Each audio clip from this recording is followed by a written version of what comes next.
dari papa mama yang suka bertengkar, tidurnya pun akan gelisah, akan ketahuan dari wajah. Melihat wajah bayi tidur itu sangat menyenangkan. Teduh rasanya hati ini. Cobalah kalau nggak percaya.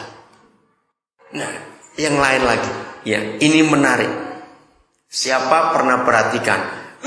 Kalau saya ingat ini saya gemes betul. Dengar, saudara pernah tahu anak kecil bohong? Ini pertanyaannya. Pernah tahu anak kecil bohong? Ketahuan nggak dia bohong? Dari apanya? Bukan omongnya bohong kok dia. Bukan. Raut mukanya.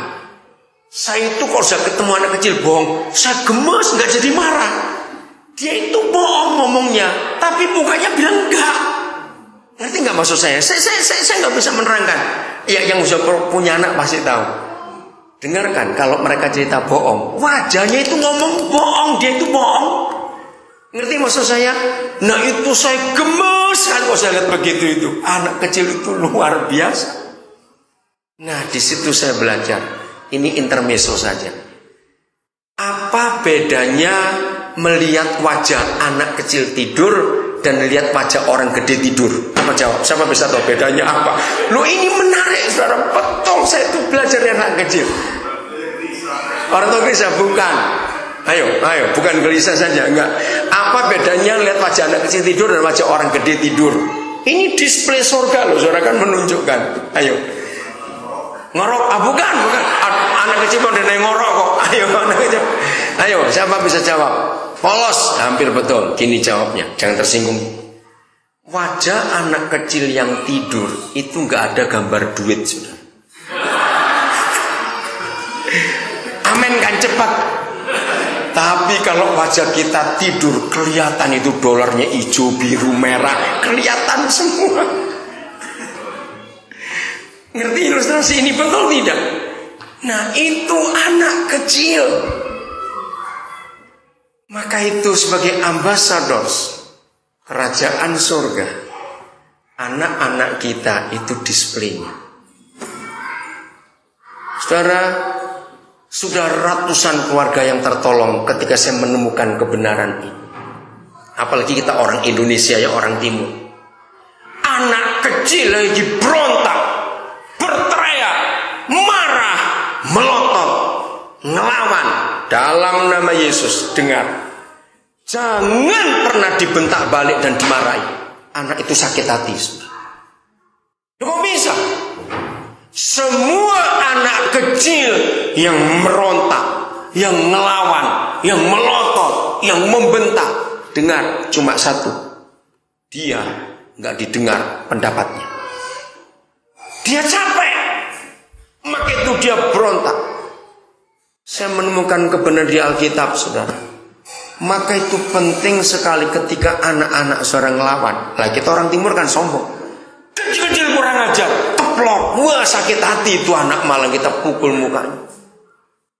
Rendahkan hati, papa mama minta maaf. Kenapa kan? Nah baru dia cerita. Saya tunjuk ayatnya dulu, coba ya. Ulangan pasal 6 ayat 7. Masih tetap bahasa Inggris ya. Ulangan 6 ayat 7 Deuteronomi. Maka itu belajar Alkitab secara utuh, melihat keluarga itu luar biasa, saudara. Jadi setelah banyak orang tua saya ajari kebenaran ini, nggak ada anak berontak lagi, nggak ada anak keras nakal, saudara. Anak-anak yang di luar rumah suka ganggu temannya di sekolah minggu, di sekolah playgroup, kindergarten, suka usil, berontak, balikkan meja, itu karena di rumah ditekan anak ini oleh papa mamanya. Maka begitu keluar rumah dia meledak. Terus dipukul, dibentak, malah jadi anak itu. Malah jadi. Ayat 7. Haruslah engkau mengajarkannya berapa kali? Ayo baca berapa kali? Berulang-ulang kepada anak-anakmu. Jadi ini perintah untuk siapa? Jawab, ini perintah untuk siapa? Orang tua. And thou shalt teach them diligently unto thy children.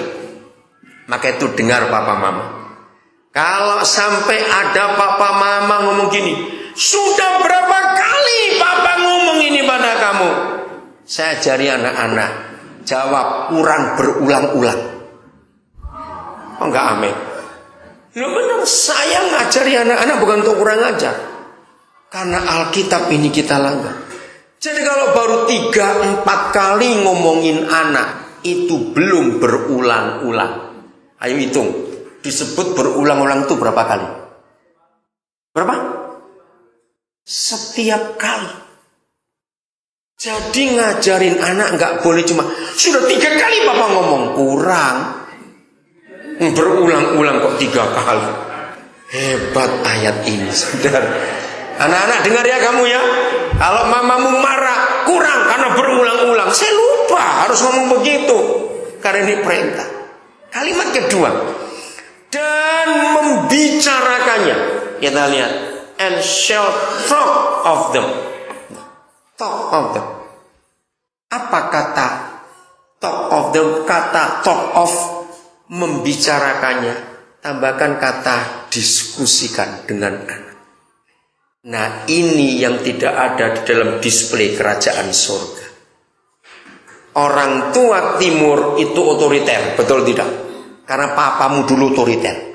Nah waktu kita masih kecil dikeras oleh papa kita, lalu kita jadi papa, kita keras pada anak kita.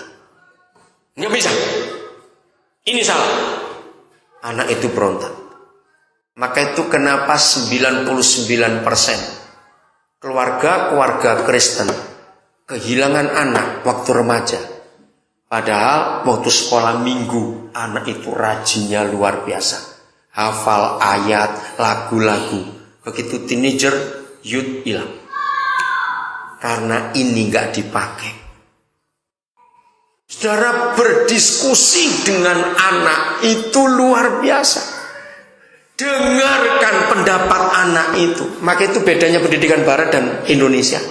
Di negara barat sejak kecil anak diberi kesempatan, bukan apa pendapatmu. Nah ini yang kita nggak ada. Padahal ini sudah ada 3.500 tahun yang lalu. Musa itu hidup, kalau dihitung dari sekarang sudah lebih dari 3.500 tahun yang lalu. Ada kata ini. Bicarakan dengan anakmu. Saya pertama belajar ayat ini tahun 83. Waktu saya di Jerman dengan Hani Layantara. Saya seorang hamba Tuhan hebat di Surabaya sekarang. Istrinya namanya Agnes Maria. Hari itu kami nginep di rumah keluarga Jerman. Dia pendeta. Ya. Di depan Pak Samuel, silakan. Ayo. Maju lagi. Nah, saudara, pas saya pulang, begitu saya masuk dari pintu, saya stop dulu. Kenapa saya stop? Karena saya melihat sebuah adegan yang luar biasa. Di situ saya belajar ayat ini. Antara bapak si pendeta itu dengan anak lakinya yang kira-kira umur 6 tahunan, saya nggak ingat tepat. Itu lagi diskusi tentang lukisan. Maka itu saya belajar betul. Itu 27 tahun yang lalu. Dan kisah itu tetap saya ingat sampai hari ini. Jadi waktu saya masuk, ternyata bapak dengan anak lagi diskusi. Diskusinya begini. Hari itu papa itu baru beli lukisan. Ketika dia lagi pasang paku di dinding ruang tamu, anak kecilnya masuk. Tanya, "Pak, bikin apa?" "Mau pasang lukisan." "Ah, jangan di situ, di bawah saja." Nah, kan lucu bukan? Kan coba kalau kita orang Indonesia, goblok kecil aja ngomong aja begitu. Nah, tapi orang Jerman ini, "Oh, kamu mau pasang di bawah?" "Iya Pak." "Di mana?" "Di situ aja, di situ." Dan nunjuk sudut.